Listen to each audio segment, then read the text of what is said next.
Grupo Espírita Amadeu Ferretti apresenta um estudo sequencial da obra O Livro dos Espíritos. Queridos amigos, muito boa noite para todos. É uma felicidade estarmos reunidos novamente nessa casa querida. Mais uma oportunidade que nos foi dada de estarmos aqui, mesmo que virtualmente, juntos dos queridos amigos, para podermos estudar um pouco mais dessa doutrina maravilhosa que é a doutrina espírita. Como já foi mencionado e divulgado, nós continuaremos hoje o estudo do Livro dos Espíritos. Tá?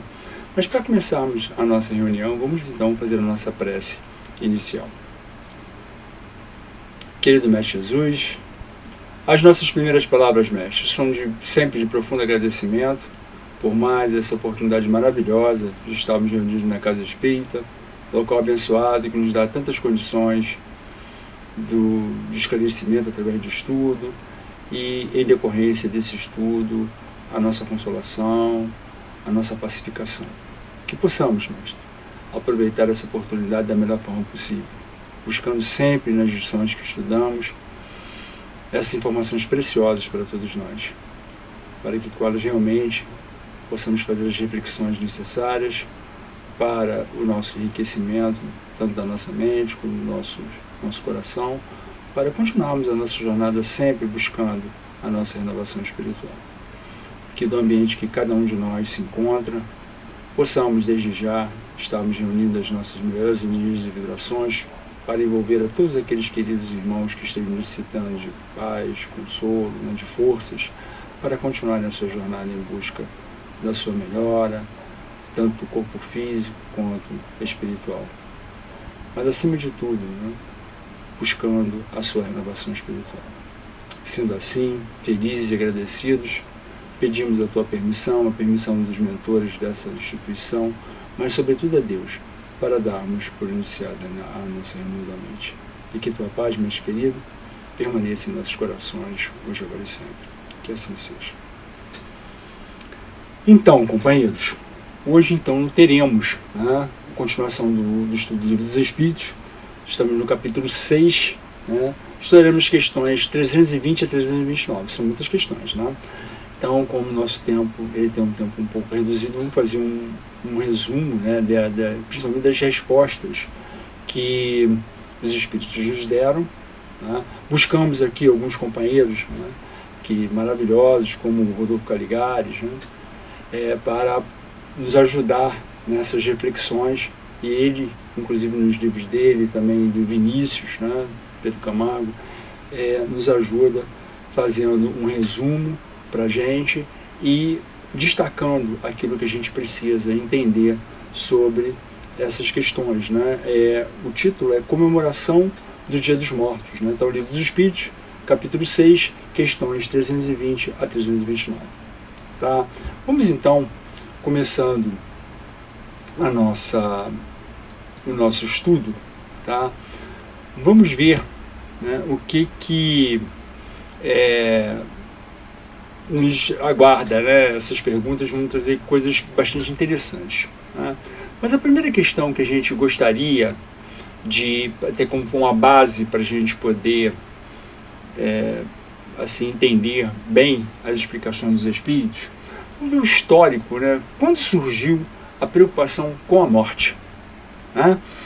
É interessante, já que a gente vai falar sobre a questão do Dia dos Mortos, quando é que surgiu essa preocupação com os mortos? Vamos ver. Tá? O ser humano, desde quando começou a se organizar em sociedade, tinha a preocupação com a morte, a preocupação sempre foi, se não a maior ou a primeira, uma das situações mais importantes. Tá? Inclusive, muitas civilizações desapareceram por completo, sem vestígios e notícias quase insignificantes de suas cidades e vida urbana, mas as necrópoles estão lá, firmes e fortes. Tá? As necrópoles, necrópolis ou cidades dos mortos, aparecem em todo o mundo, desde os tempos antigos, mais remotos, até os dias modernos. Algumas se esparramam devido à superlotação, enquanto outros eram meticulosamente planejadas. Em alguns casos, são réplicas exatas do mundo dos vivos. Né? Isso é interessante, teria até muitas imagens para apresentar, mas o nosso tempo não daria. Né? Então, mas aqui tem cidades em todo o mundo, em várias cidades, necrópolis em várias regiões do mundo inteiro, aqui nas Américas, na Europa, na Ásia, né? Datada de 4.000 anos antes de Cristo, algumas. Né? Então são bem antigas mesmo. Então essa é a primeira ocupação. Antes do homem se preocupar em formar uma cidade, ele já tinha preocupação com a questão da morte. É interessante a gente entender isso, e o Caligares vai mostrar isso lá na frente para a gente, o porquê dessa preocupação. Tá? Então vejamos algumas delas, das mais antigas. Vamos pular essa parte, né, que a gente viria as imagens, mas realmente vai ficar muito longo o nosso estudo. Então recomendo entrarem, botarem assim na internet necrópolis, e aí vocês vão ver quantas, né, existiam e quanto tempo, né, as civilizações antigas se preocupavam com isso. Continuando o nosso estudo, essa é a primeira pergunta para a gente, né, a pergunta que não se cala. Né? E o dia de finados? De onde vem isso? Né? Surgiu como esse dia dos finados? Isso é interessante a gente saber, né, porque se comemora isso, né? Se faz uma comemoração, eu não sei se a palavra seria certa, comemoração, mas existe lá o dia onde há uma preocupação maior, onde as pessoas param para isso. E a gente vai ver que tem uma grande importância, sim. Né? Tem uma grande importância, e quem vai chamar a atenção disso para a gente vai ser Kardec. Tá? Vamos dar então continuidade? Nesse livro, né, nas pegadas do mestre, do Vinícius, né, o autor é Vinícius, que o nome dele é Pedro Camargo, Vinícius era pseudônimo, no texto Dia dos Mortos, ele inicia falando da instituição do Dia de Finados pela Igreja Católica, né, sendo escolhido dia 2 de novembro como a data para a comemoração dos mortos. Tá? Em seguida, faz um questionamento bastante interessante. Ele diz assim: para que espécie de mortos? Ou seja, essa comemoração, para que espécie de mortos? Indaga, pois existem duas categorias de mortos. Uma classificação do mundo e a outra do Cristo. Interessante, né? Então como é que é isso? Né? Então o mundo vê o morto de um jeito, o Cristo vê de outro. Como é que é isso? A primeira, ou seja, do mundo, são para os que deixaram a matéria, e a segunda são dos que vivem somente para ela. Tá? Então a primeira é do mundo, a primeira é do Cristo. Tá? São aqueles que deixaram a matéria. E a segunda são os que vivem somente para a matéria. Em suas palavras, né, do Pedro Camargo, ele diz o seguinte: para o mundo, mortos são os que despiram a carne. Tá? Então o morto, né, para o mundo, morreu, né, desencarnou, né, perdeu a carne, né, então saiu do corpo, está morto. Para Jesus, são os que vivem nela imersos, alheios à espiritualidade. Olha que interessante. Né? E aí que ele vai começar a fazer o raciocínio dele, mostrando que, na verdade, lá no fundinho, o dia de finados é quase comemoração para os mortos-vivos. É interessante. Vamos ver aqui, continuar com o raciocínio do Pedro Camargo. Tá? Ora, no dia 2 de novembro, será consagrado aos mortos que se foram ou aos que ficaram. Parece que esses últimos pretendem que seja para aqueles, porém, em realidade, é para os mortos que ficaram. Né? Então, as pessoas fazem, né, as suas homenagens, né, aquela questão toda, como fosse para quem partiu, mas é para quem está preso ainda àquela situação, aquela pessoa, aquele ente querido. Né? Então, você está mais preso às questões materiais, quase não admitindo, né, que esse processo natural, né, da perda do corpo físico não deveria acontecer, ou acontecendo seria algo que fosse o fim de tudo, e não é. A gente sabe disso. Então é interessante ele falar que as pessoas geram as situações e tendo ideia para aqueles que partiram, mas é mais para aqueles que ficaram. Né? Vamos botar aqui. Logo, no dia 2 de novembro, é consagrado, tá? Logo no dia 2 de novembro, é consagrado aos mortos que habitam a terra, e não aos vivos que povoam os céus. Já o autor do livro Espiritismo Passo a Passo, com Kardec, Cristiano Torque, diz que, de acordo com alguns historiadores, o dia consagrado aos mortos originou-se dos antigos povos da Gália, atual França, as quais estão então conhecedores da indestrutibilidade do ser, honravam os espíritos e não os cadáveres, como infelizmente se faz na atualidade. Tá? Esse dia, popularmente chamado de finados, é uma tradição mundial, cuja origem se perde na noite dos tempos, e que revela a intuição do homem sobre a imortalidade da alma.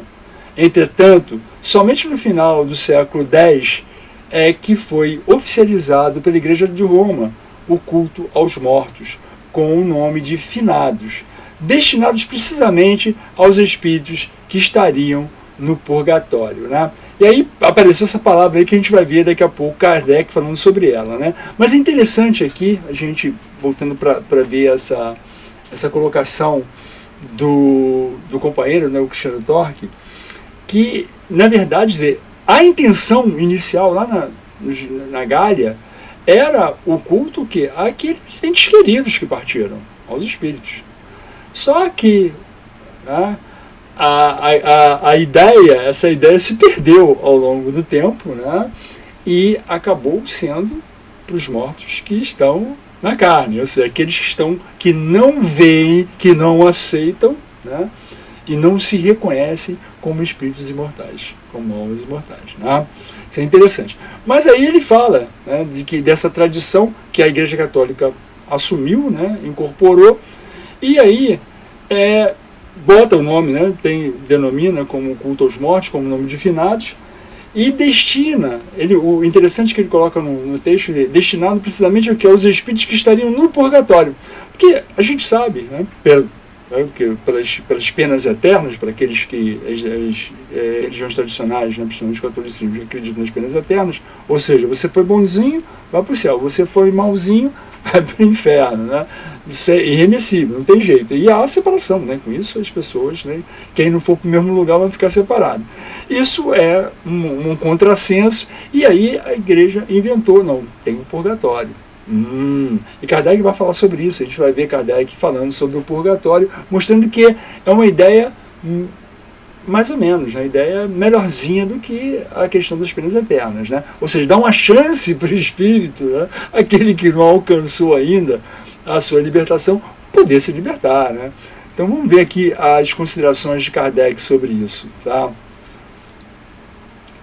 Ele fala no livro No Céu e Inferno sobre o purgatório, tá? Vamos ver então aqui o que ele fala para a gente. O Evangelho não faz menção alguma do purgatório, que só foi admitido pela Igreja no ano de 593. É incontestavelmente um dogma mais racional e mais conforme com a justiça de Deus que o inferno, porque estabelece penas menos rigorosas e resgatáveis para as faltas de gravidade mediana. Sem o purgatório, só para as almas duas alternativas extremas: a suprema felicidade ou o eterno suplício. E nessa hipótese, que seria das almas somente culpadas de ligeiras faltas? Isso na bola pouquinho, não é muito mal, só um pouquinho mal. Sendo o dogma das penas eternas incompatível com o progresso das almas do purgatório, não se livram dele por efeito do seu adiantamento, mas em virtude das preces que se fizeram ou que se mandam dizer em sua intenção. Aí a coisa complicou. Inicialmente a ideia até que era menos ruim, porque dava essa oportunidade das almas ainda poderem, né, progredir, mais ou menos. Mas aí vem a história do interesse pessoal. Aí começou a vir a questão das preces pagas, que nós sabemos qual é o nome disso, né?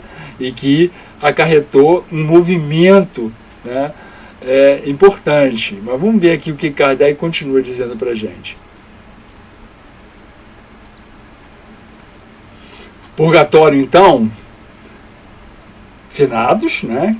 Eles queriam finados principalmente para a questão desses espíritos que estavam aí, porque, né, fazendo preces para que eles saiam. Mas aí, o que acontece? O que surge? Surge, né, deixa eu me tirar aqui, surge as indulgências, né? Preces pagas. Isso é muito feio. Né? Vocês lembram, né, na história que a gente estuda, do que aconteceu isso, né, que é a questão da reforma, né? Abrir contas indulgências, se pagava para ganhar um lugarzinho lá no céu. Tá? Então, Kardec continua dizendo para a gente, ó, e se foi bom o primeiro pensamento, outro tanto não acontece quanto as consequências dele decorrentes, pelos abusos que originaram. As preces pagas transformaram o purgatório em mina mais rendosa que o inferno. Aí Kardec coloca uma nota lá no Céu e Inferno. O purgatório originou o comércio escandaloso das indulgências, por intermédio dos quais se vende a entrada do céu. Este abuso foi a causa primária da reforma, levando Lutero a rejeitar o purgatório. Tá? Então isso está lá no Céu e Inferno. Quem quiser dar uma lidinha, vale a pena, que é muito bom o texto. Tá? Então, como nós vemos, né, daí surgiu Finados. Então, a ideia inicialmente era boa, mas depois foi utilizada de forma indevida, como tudo, né, na nossa história da humanidade, vem acontecendo. Né? As coisas são boas, mas a gente acaba utilizando de forma para os nossos interesses pessoais. Tá? Vamos então dando continuidade ao nosso estudo, e aí vamos entrar num texto muito importante, que é o texto de Rodolfo Caligares. Olha o que ele diz para a gente aqui. Tá? Deixa eu me tirar aqui. Rodolfo Caligares, em seu livro Páginas de Espiritismo Cristão, nos diz o seguinte: as homenagens que se prestam aos mortos em todo o mundo, para os que meditam e percebem a subjetividade das coisas, têm uma significação bem mais profunda do que geralmente se imagina. Tá? Eles não refletem apenas a afetividade daqueles que ficaram. São manifestações inequívocas de uma crença inata na existência da alma e em sua sobrevivência.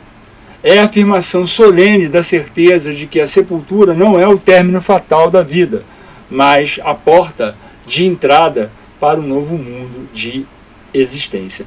Né? Isso é interessante, porque foi exatamente a nossa intenção de colocar no início, né, falando sobre a questão das necrópolis.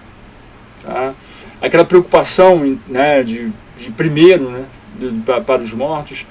E aí, né, o Rodolfo Caligares traz esse pensamento, né, um estudioso, ele vê ali nessas preocupações lá dos primórdios, lá do início das civilizações, já íncito no espírito humano, né, uma consciência bastante ainda, né, embotada, inicial, mas está lá, né, a certeza de que a vida continua, né, de que somos espíritos imortais.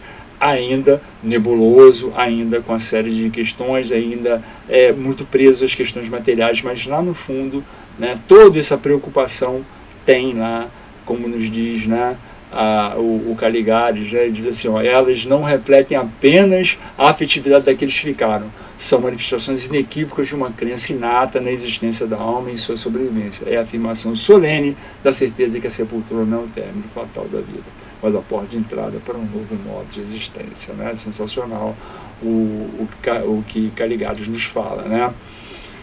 E aí, ele continua dizendo para a gente, né? O que ele fala aqui? Ele diz o seguinte: até mesmo os que fazem alarde de suas convicções materialistas, quando a morte lhes arrebata um ente muito amado, recusam-se a admitir que os ideais, os sentimentos e as virtudes que o caracterizavam esse ente querido possam diluir-se irremediavelmente na corrupção da matéria. É verdade. É um contrassenso, sem colocar Deus na história. Se a gente falar Deus como o Cristo nos apresentou Deus, né, o Deus que Jesus nos apresenta, né, com todos os seus atributos, e que a doutrina espírita vem, né, esclarecer ainda mais para a gente, é inconcebível, né? Você construir afetividade e tudo mais para se acabar, né, eternamente. Né? Não tem sentido. Daí, pois, a universalidade das demonstrações de respeito, veneração e carinho à memória dos que já empreenderam a grande viagem. Né? Deste ponto em diante, os dois autores, né, citados, né, tanto o Caligares, né, quanto o outro companheiro, desenvolvem seus textos no resumo das questões do Livro dos Espíritos, segunda parte, capítulo 6, Combinação dos Mortos Funerais. É isso que a gente vai ver agora. Agora que a gente vai entrar nas perguntas, como a gente falou, de forma resumida. Eles só colocaram 2 na íntegra. O restante das perguntas eles resumiram para a gente. Né? Até foi muito bom porque nos permite, né, no tempo que nós temos, de termos uma visão geral do assunto. Tá? Vamos então passar agora para as perguntas, né, que está aqui. Comemoração dos mortos e funerais. Né? Diz o seguinte, então, dentro do resumo que os companheiros fizeram para a gente, eles começam pegando as palavras dos Espíritos, né, das explicações dos Espíritos para a gente. Então eles dizem que as lembranças, né, os Espíritos nos falam que as lembranças sensibilizam muito mais do que podemos pensar aos que partiram, tanto aos felizes quanto aos infelizes, aumentando a felicidade nos primeiros e servindo de lenitivo nos segundos. Tá? Depois ele diz que no dia de finados, os espíritos comparecem junto aos que lhes enviam seus pensamentos, como fazem no outro dia qualquer. Contudo, se em maior número comparecem nas necrópolis nesse dia, é porque então também é maior em tais lugares o das pessoas que o chamam pelo pensamento. Porém, cada espírito vai lá somente pelos seus amigos e não pela multidão de indiferentes. Né? Isso aqui é bastante interessante a gente, né, repisar um pouquinho aqui nesse resumo que os autores fazem dessas primeiras perguntas. Né? Então ele mostra que a lembrança ela é importante para aquele que partiu. Tá? De 2 situações, o que ele fala. Para aqueles que estão bem, você pensar neles, isso é bacana, né? Você ter aquelas pessoas que te amam mandando bons pensamentos para você. Ótimo, bacana, né? São os felizes. E os infelizes, aqueles que estão em situação difícil, quando são lembrados, que também recebem como lenitivo para as suas dores. Então, de uma forma ou de outra, o pensamento é sempre válido. Tá? E depois ele fala que no dia dos finados, os espíritos comparecem junto àqueles que enviam seus pensamentos, como fazem no outro dia qualquer. Então não precisa ser só no dia de finados que a gente vai pensar nos nossos entes queridos. Né? Não é isso. Tá? A gente vai ver que o dia de finados tem uma característica muito importante. Tá? Depois a gente Kardec vai destacar isso pra gente. Mas o que inicialmente os espíritos estão dizendo pra gente não ficar preso também só ao dia. Tá? Porque dia de fazer prece é todo momento. Né, de você lembrar dos seus entes queridos, é todo momento. Né, não tem que esperar um dia para a gente lembrar e mandar nosso preço de gratidão, de carinho para aqueles que a gente ama. Né? E ele fala que a questão dos espíritos irem comparecer nas necrópolis, porque lá estão aqueles que lembram dele, não que eles estejam lá. Porque se, como nós espíritas fazemos, né, nos reunimos nas casas espíritas, eles vão estar na casa espírita, ele não vai precisar ir na necrópole, não vai precisar ir no cemitério. Eles estarão junto da gente, estarão onde nós estivermos, eles estarão lá. Então eles não vão por causa do local, eles vão por causa daqueles que estão pensando neles, que estão mandando carinho para eles. Tá? Então eles poderiam estar em qualquer outro lugar. Isso é importante para a gente saber. Tá?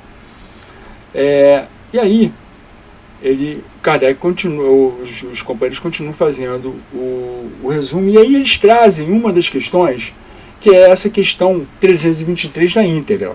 Tá? A 323 diz o seguinte: a visita de uma pessoa a um túmulo causa maior contentamento ao espírito cujos despojos corporais aí se encontrem do que a prece que por ele faça essa pessoa em sua casa? Olha só que legal, né? Que pergunta interessante. Vamos ver o que os espíritos respondem. Aquele que visita um túmulo apenas manifesta por essa forma que pensa no espírito ausente. A visita é uma representação exterior de um fato íntimo. Já dissemos que a prece é que santifica o ato da rememoração. Nada importa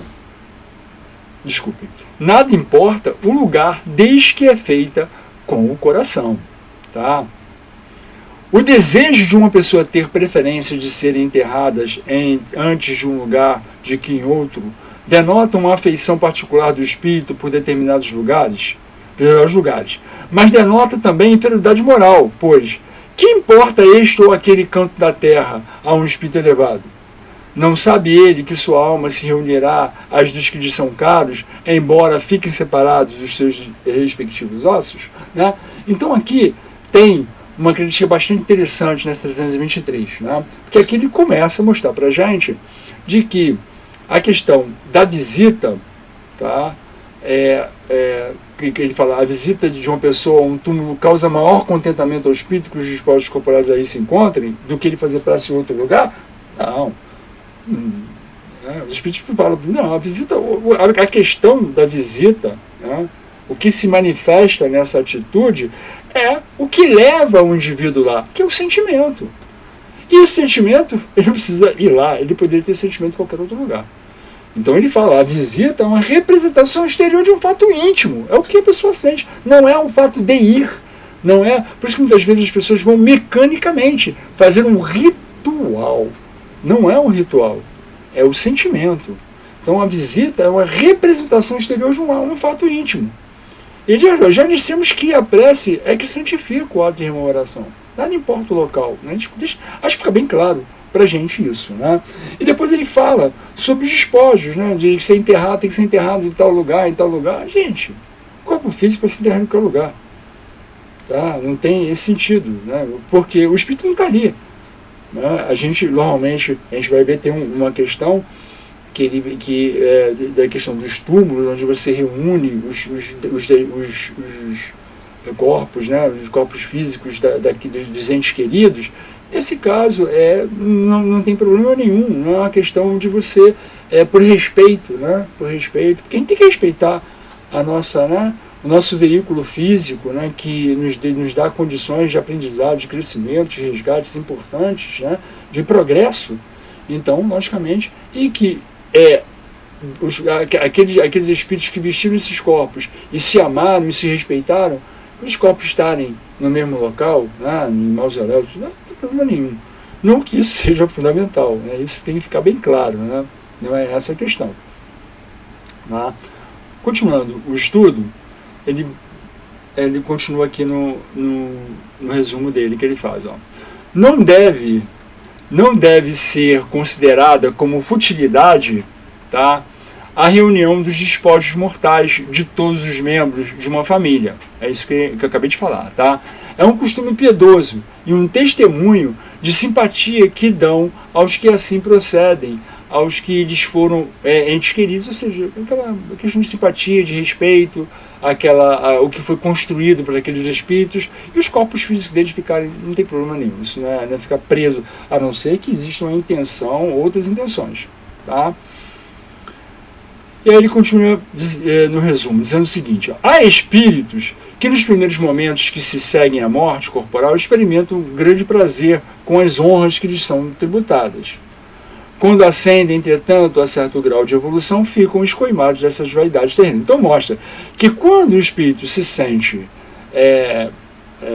feliz, né, todo satisfeito em ser lembrado, né, isso mostra o grau de inferioridade. Porque quando o espírito ele é evoluído, ele não se prende a esse tipo de coisa. Né?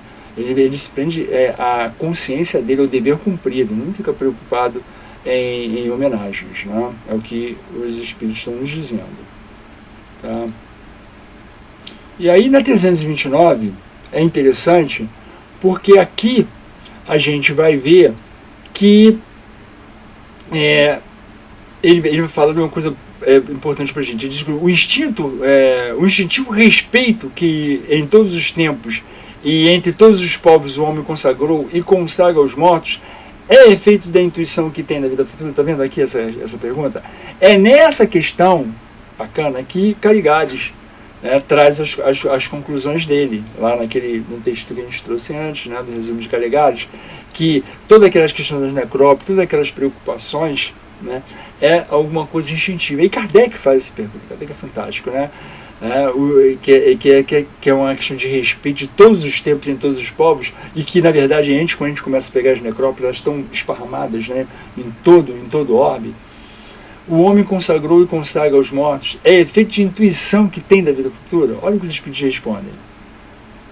É a consequência natural dessa intuição. Se assim não fosse, nenhuma razão de ser teria esse respeito, é claro. Porque ele sabe que existe algo mais. É fantástico. Muitas vezes a gente se prende às questões materiais, acha primitivismo e tal. Realmente é um primitivismo nosso ainda de ficar preso em determinadas coisas. Mas isso tem ligação ainda com alguma coisa que a gente tem que desenvolver, que está lá no nosso íntimo, porque é a nossa situação, acreditando ou não, somos espíritos imortais, não é mesmo? E aí, essas foram, até agora, a gente fez um resumo das questões de Kardec. Então, a gente viu nesse resumo que existe sim, lá no fundinho, na questão de finados, de você fazer essa comemoração, dessa preocupação, de homenagear, dessas homenagens, tem sim, no fundo, essa questão nossa de respeito. Por quê? Porque lá no fundo todos nós sabemos que a vida continua, que nós somos espíritos imortais. Então essa é uma conclusão muito importante, que Kardec traz para a gente com essa resposta dos espíritos. E a gente viu que não há necessidade de ir aos cemitérios. Você pode até ir, mas nós sabemos que o nosso ente querido não está lá.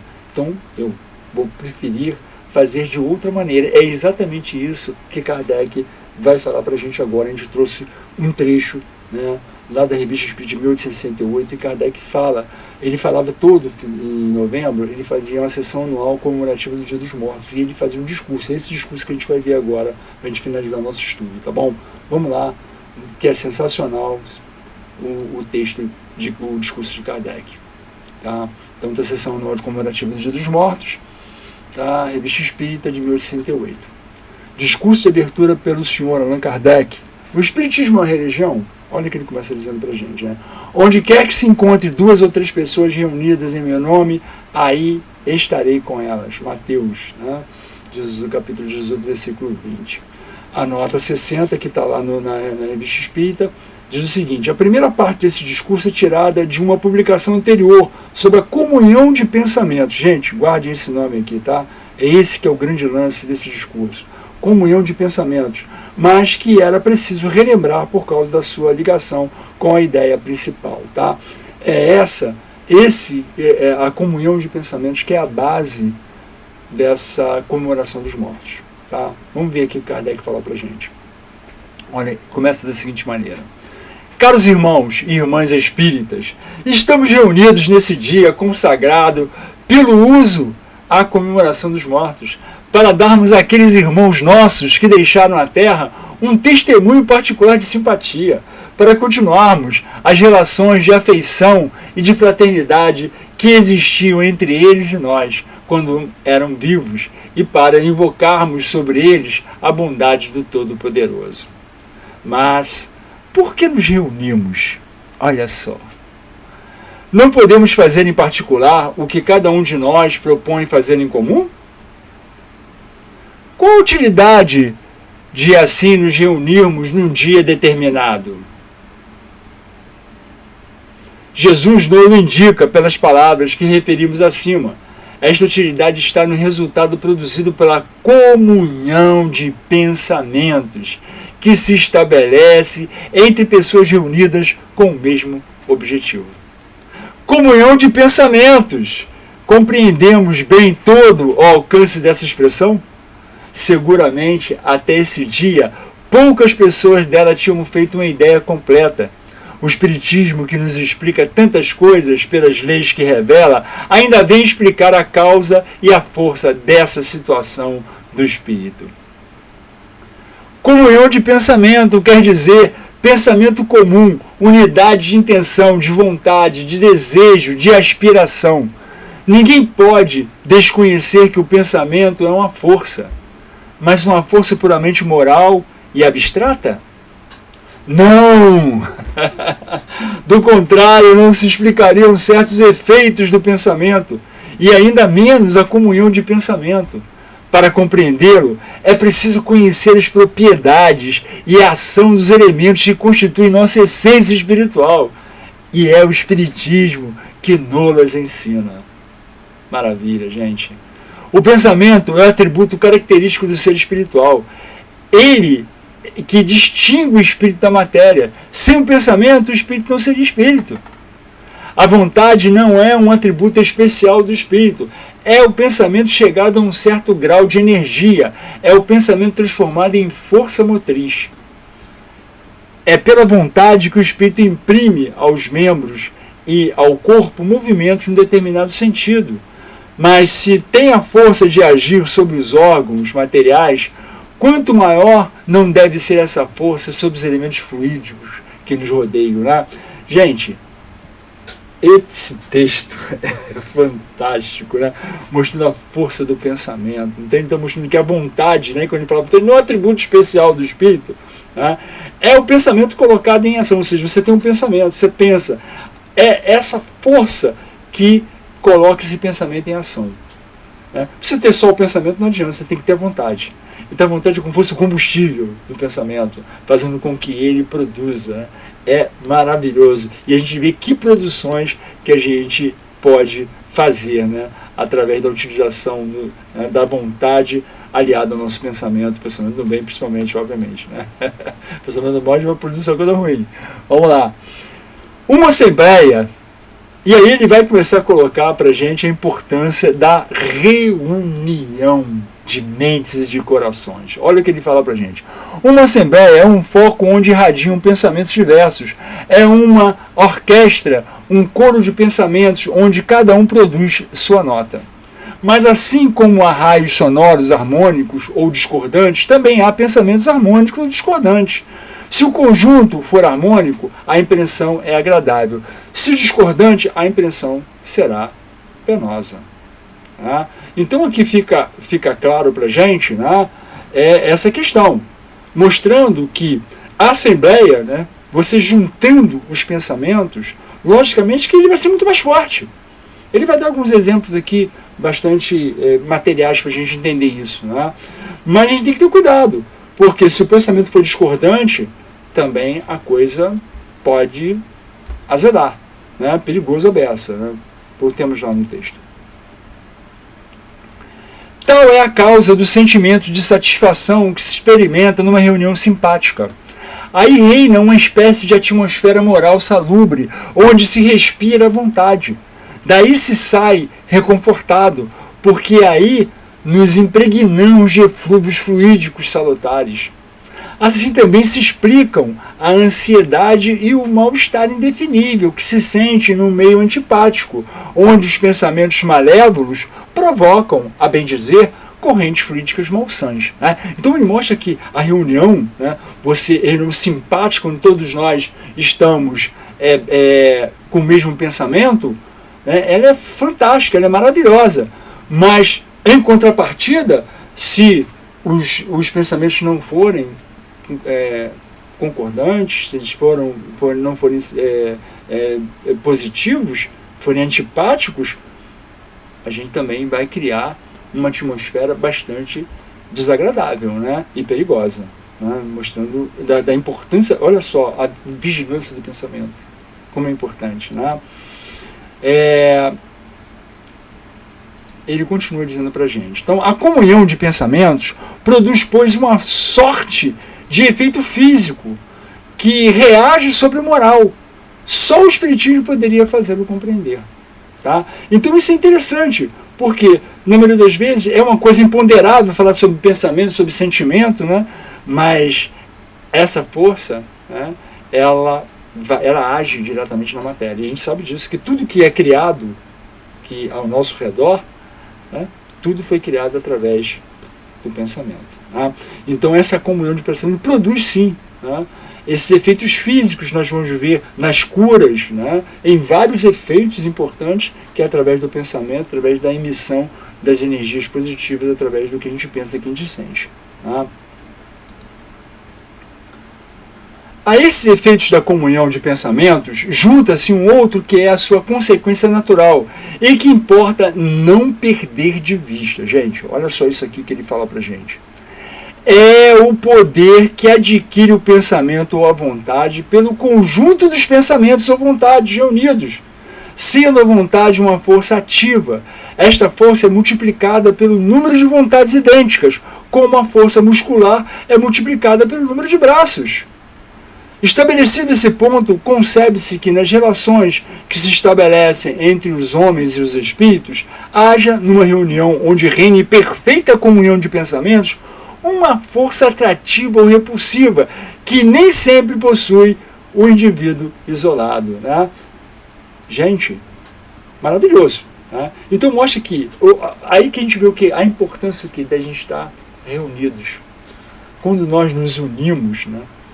É tudo, né? Porque assim, nós somos espíritos de terceira ordem, né? Em processo evolutivo ainda, nossa fé ainda não é do tamanho do grão de mostarda, a gente ainda não conseguiu acender a nossa luz de forma, ainda está bruxulante, está muito, né, tenuzinho, mas se a gente junta várias dessas, né, de todos nós juntos, dando o nosso melhor, tudo aquilo melhor que a gente pode, a gente faz um foco de luz bacana. É o que ele fala, ele dá até o exemplo da força física.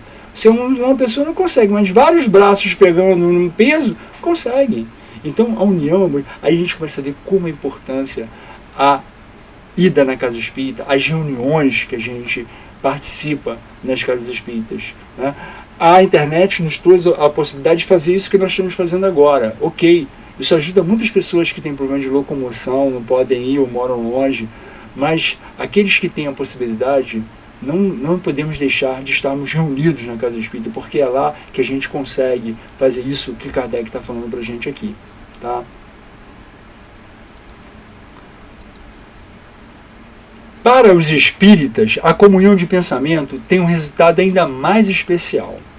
Temos visto o efeito desta comunhão de homem a homem, prova nos espiritismo que ela não é menor nos homens, dos homens aos espíritos e reciprocamente.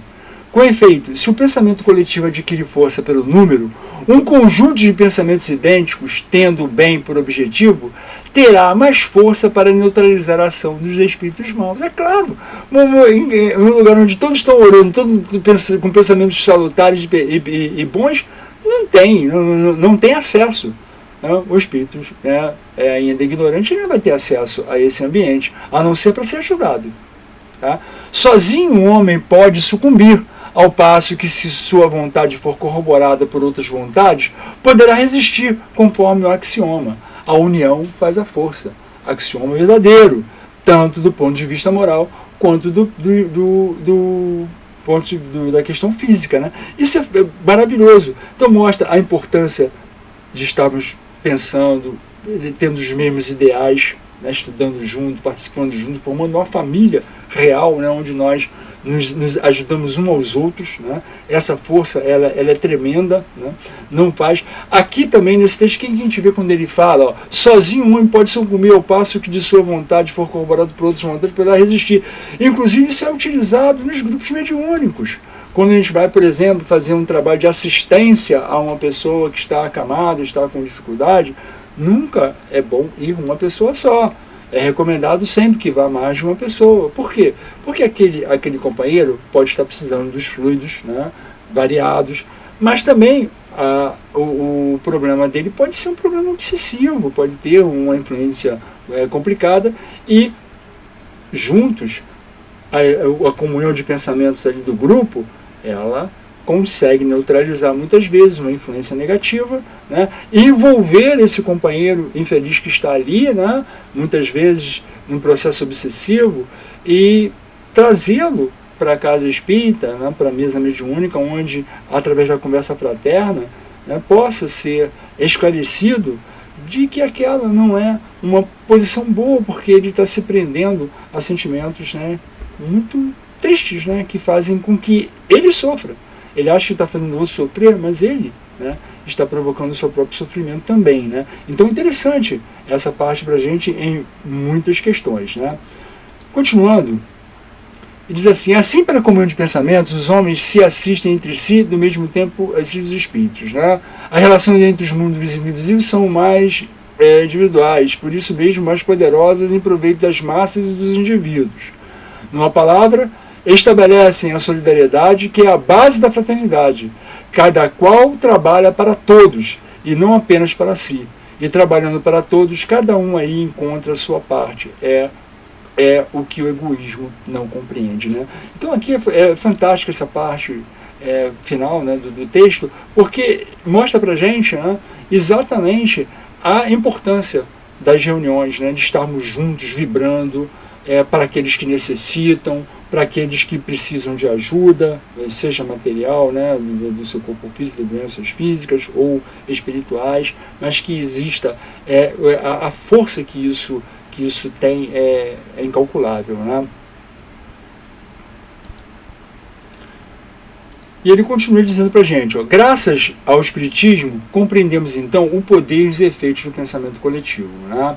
Explicamos-nos melhor o sentimento de bem-estar que se experimenta no meio homogêneo e simpático, mas sabemos igualmente que se dá o mesmo com os espíritos, porque eles também recebem os eflúvios de todos os pensamentos benévolos, que para eles se elevam como uma nuvem de perfume. Os que são felizes experimentam maior alegria por esse concerto harmonioso, os que sofrem sentem maior alívio. Então, o benefício não é só para os encarnados, mas para os desencarnados também. Tá? Graças ao Espiritismo, compreendemos então o poder e os efeitos do pensamento coletivo. Explicamos-nos melhor o sentimento de bem-estar que se experimenta no meio homogêneo e simpático, mas sabemos igualmente que se dá o mesmo com os espíritos, porque eles também recebem os eflúvios de todos os pensamentos benévolos que para eles elevam como uma nuvem de perfume. Isso a gente já viu agora, né? E aí ele finaliza dizendo o seguinte: os espíritos que nos cercam aqui são inumeráveis, atraídos pelo objetivo que nos propusemos ao nos reunirmos, a fim de dar aos nossos pensamentos a força que nasce da união. Oferecemos aos que nos são caros uma boa lembrança e o penhor de nossa afeição, encorajamentos e consolações ao que deles necessitem.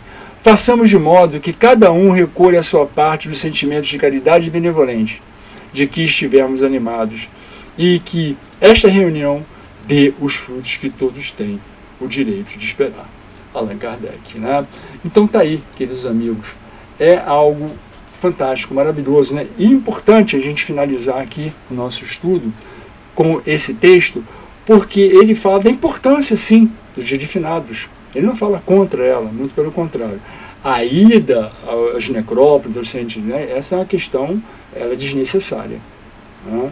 Que a gente viu que são os sentimentos que fazem a diferença, é o que a gente sente, e essa questão da doação dos nossos melhores pensamentos, dos nossos sentimentos, elas podem ser feitas em qualquer outro lugar, mas nas reuniões na Casa Espírita, nesses dias, né, onde nós dedicamos, né, a prece aos nossos queridos irmãos, tem um poder gigante, como nós vimos, né, através da comunhão dos pensamentos. Então, queridos amigos, agradecemos profundamente mais essa oportunidade que nos foi dada, de estarmos juntos, estudando essa doutrina maravilhosa, né, que tanto nos consola através exatamente do esclarecimento. Então, façamos então a nossa prece para encerrarmos a nossa reunião. Querido Mestre Jesus, te agradecemos profundamente, Mestre, por mais essa oportunidade que tivemos de estarmos reunidos nessa casa querida, com os nossos queridos amigos, nossa família espiritual, para estudarmos um pouco mais dessa doutrina fantástica que é a doutrina espírita. Abençoa-nos, Mestre, reforça-nos, para que possamos, através desses conhecimentos, buscarmos a nossa renovação espiritual, porque sabemos que a vida é para isso. Estamos aqui exatamente para podermos, através do esclarecimento e da nossa reforma íntima, galgarmos, né, uma situação melhor. Sendo assim, felizes e agradecidos, e querendo estar hoje sempre envolvidos por Ti, pelas Tuas falanges benditas de paz, de luz, de amor e de caridade, permita-nos em Teu nome, em nome dos mentores dessa casa, mas sobretudo em nome de Deus, darmos por terminada a nossa linda noite. E que Tua paz, mais querido, permaneça em nossos corações, hoje, agora e sempre. Que assim seja, e graças a Deus. Queridos amigos, muito obrigado mais uma vez por essa oportunidade. Desejo a todos muita paz. Tá? Grande abraço. Convidamos a todos para assistirem a nossa próxima palestra. Aguardamos vocês!